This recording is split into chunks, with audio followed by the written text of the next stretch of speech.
À ses occupations et nous espérons vivement qu'en tant qu'organe de presse, vous saurez relayer cet événement qui est l'émanation des attentes de tout un peuple.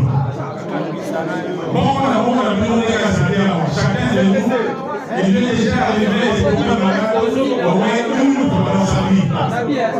Alors, quand on tombe malade, soit on permet de regarder son oreille au Tikimien et Mata, au Tikimien pour la place et il dit qu'on est meilleur d'un droit.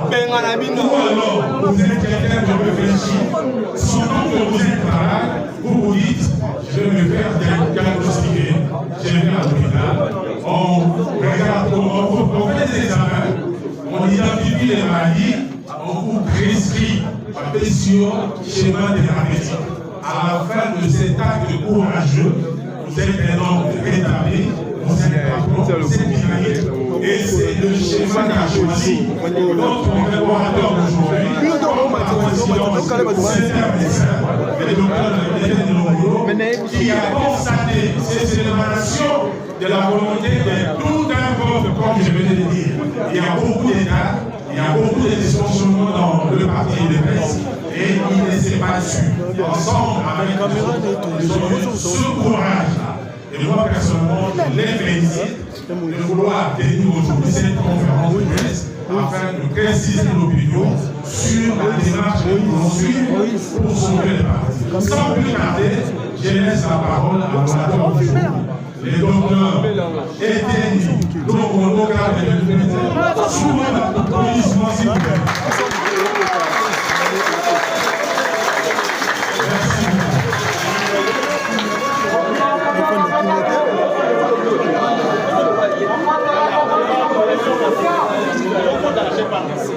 UDPS viva! UDPS viva!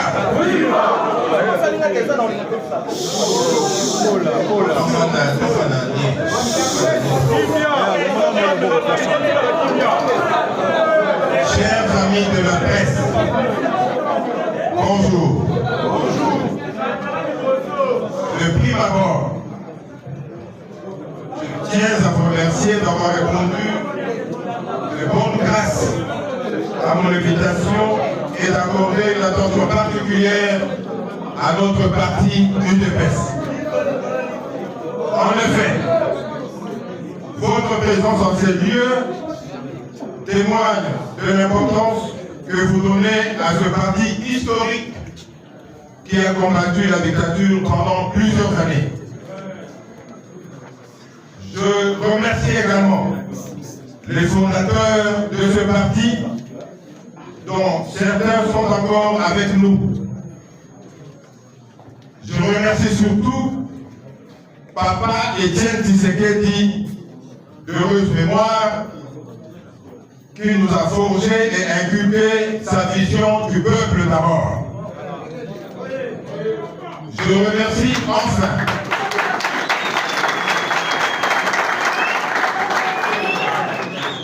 remercie enfin notre président de la République, qui ne ménage aucun effort pour poursuivre et pérenniser cette vision en vue d'assurer le bien-être du peuple congolais. Chers amis de la presse, si je vous ai invité ce jour dans cette majestueuse salle, c'est pour que je vous dise tout haut et en face ce que beaucoup de membres de notre parti disent tout bas. Très bien. Très bien.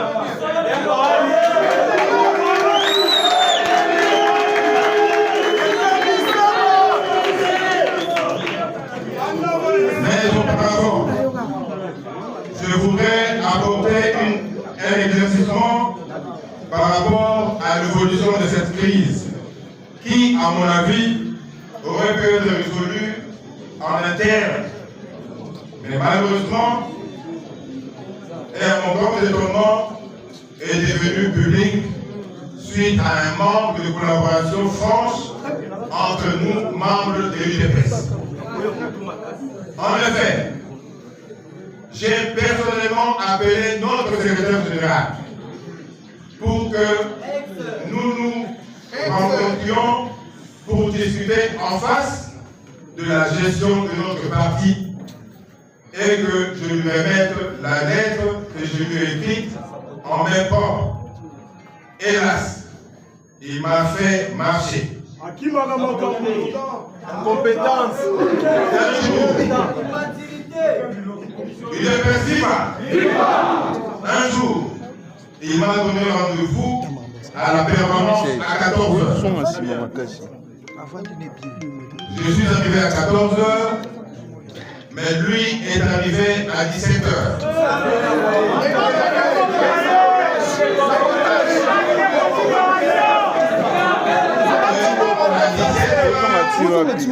Il est passé directement à animer la matinée politique. Je me suis dit, je l'attends après la matinée politique. Je l'ai accompagné après la matinée politique et on parlait. Je lui ai remis la lettre.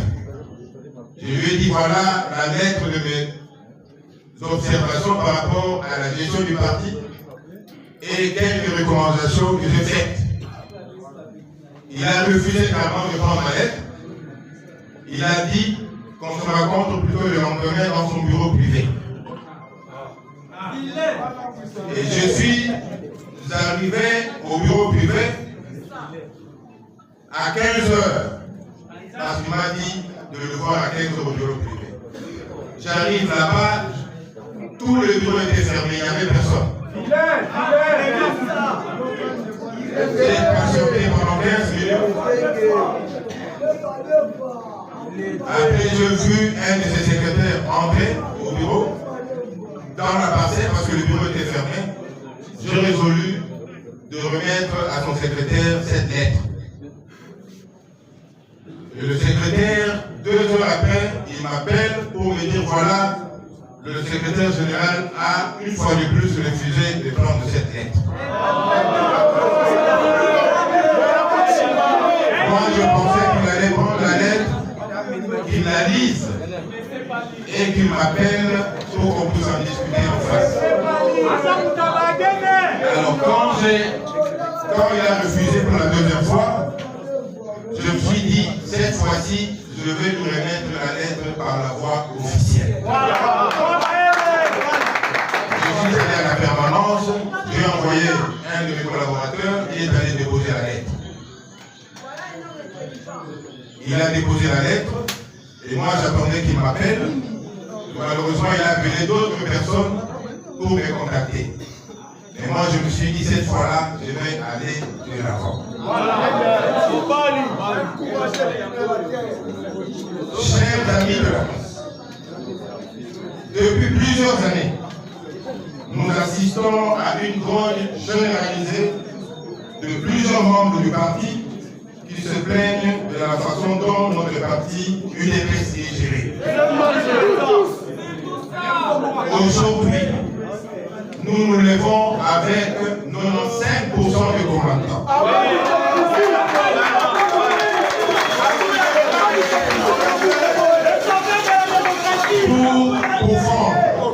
Pour mettre définitivement fin à cette méthode de gestion qui fait tomber à déliquescence notre parti, le fait reculer, et ce, dans le dessein bien compris de redorer le blason de notre parti sur le point d'être terni et de mieux accompagner notre leader incontestable et autorité de référence, j'ai cité son Excellence Félix Antoine Tshisekedi.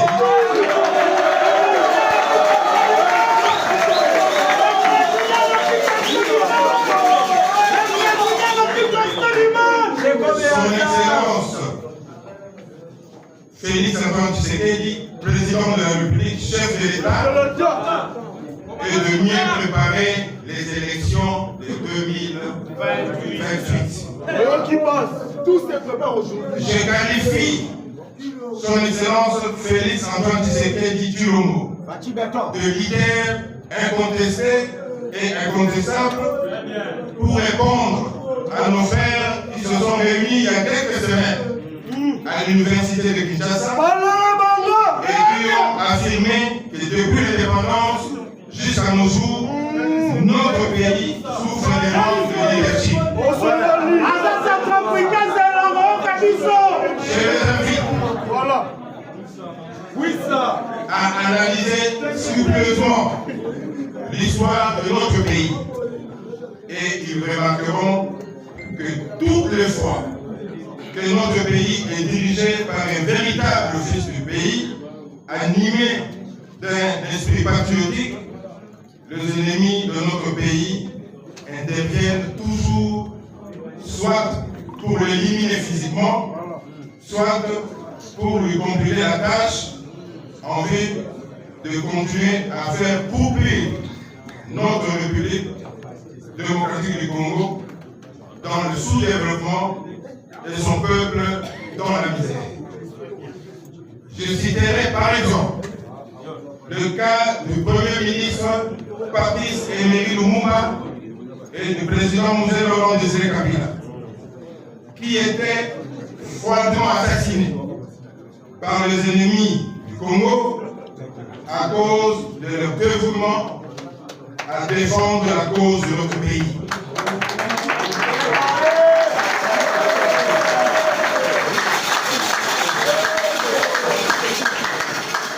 Leur successeur, un grand nationaliste, digne fils de notre pays, épris de l'amour authentique, avéré et inadéré pour la République démocratique du Congo, en l'occurrence le président actuel, son Excellence, monsieur Antoine Tshisekedi Tshilombo, qui dès son élection en 2018 fournit inlassablement et infatigablement de nombreux efforts pour mettre notre pays sur le rail de développement. Mais les ennemis de notre pays lui mettent le bâton dans le roue en lui imposant une guerre injuste à l'est de notre pays pour condamner notre pays au sous-développement. Nous profitons de cette occasion pour dire aux compatriotes de l'Est qu'ils ne sont pas seuls. Tous les pays est de cœur avec eux. Nous sommes tous victimes, directes ou indirectes, de cette guerre. Nous pensons fermement qu'avec les énormes efforts fournis par notre chef d'État et son gouvernement, cette guerre prendra fin. Notre parti UDPS soutiendra le président de la République et le réarmera.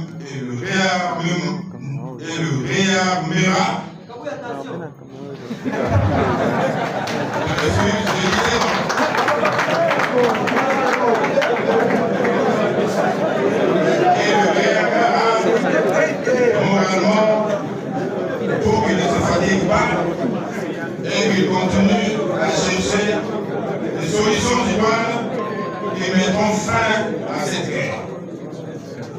Notre parti se mettra également à mobiliser toute la nation congolaise contre la guerre injuste nous imposée par le Rwanda et ses parents. Ce soutien à l'effort de guerre constitue d'ailleurs une des raisons de notre combat pour la restructuration et la réorganisation de notre parti. Nous pensons que le président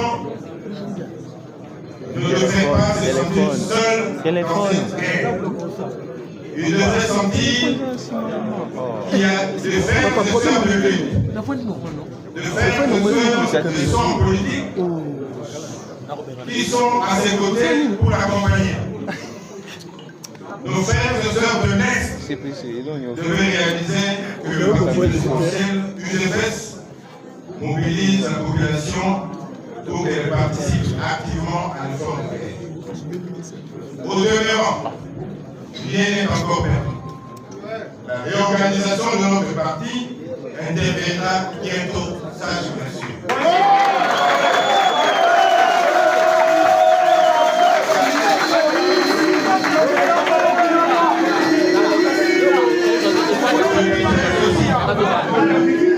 Je disais ceci. La réorganisation de notre parti interviendra bientôt.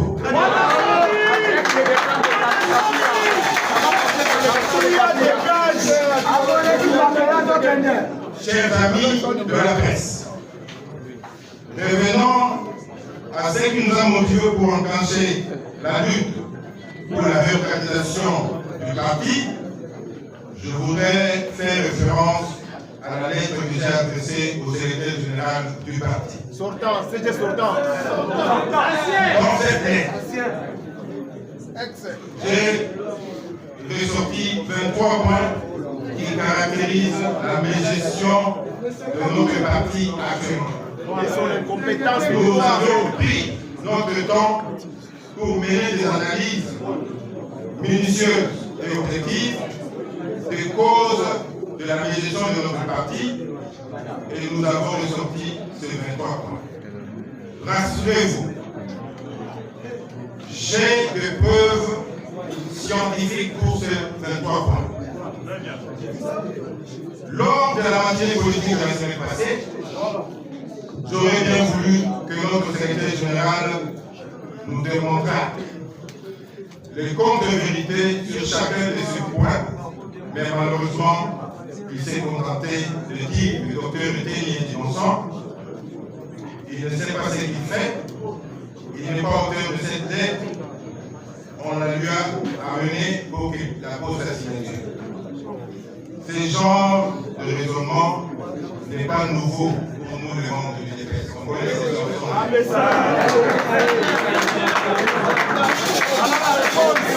À chaque fois que vous voulez dire à notre secrétaire général de vérité par rapport à la gestion du parti, il dit voilà, ils ont yoté, ils ont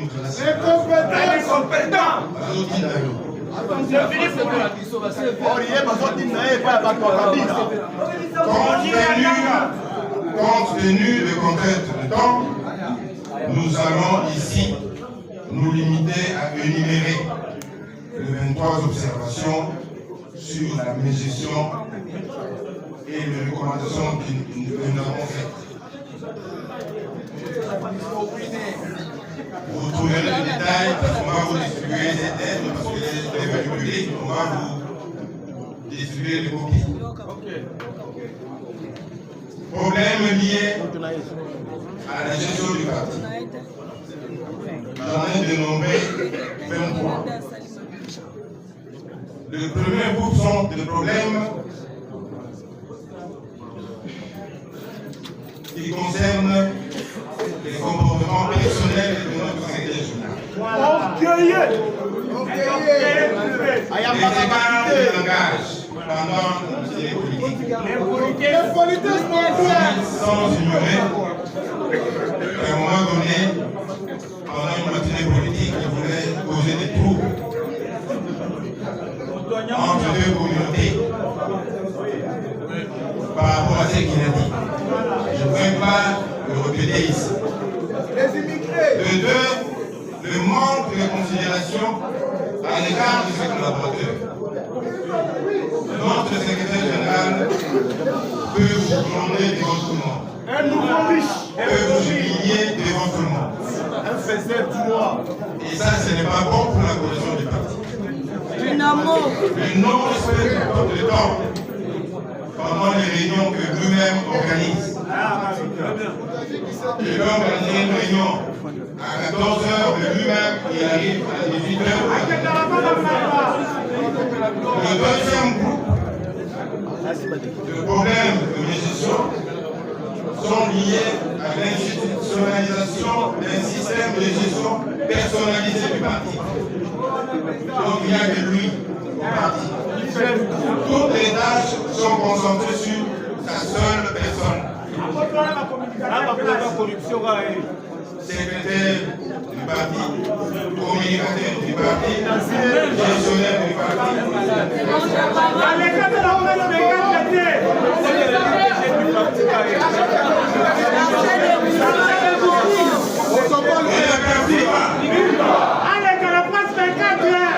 Le monde d'un système de gestion administrative institutionnalisé et professionnel du parti. C'est ce qui fait que le fonctionnement du parti est extraordinaire. Troisième groupe de points de gestion, absence d'une cellule de de réflexion stratégique. Moi, quand je suis arrivé à l'UDPS, j'ai commencé d'abord par intégrer une cellule de réflexion qu'on appelait CEPRO. Toutes ces cellules n'existent plus. Donc, toutes les stratégies, machine à bagarre, toutes les investissements politiques sont faits par nous-mêmes. Et parfois avec erreur. Beaucoup d'erreurs.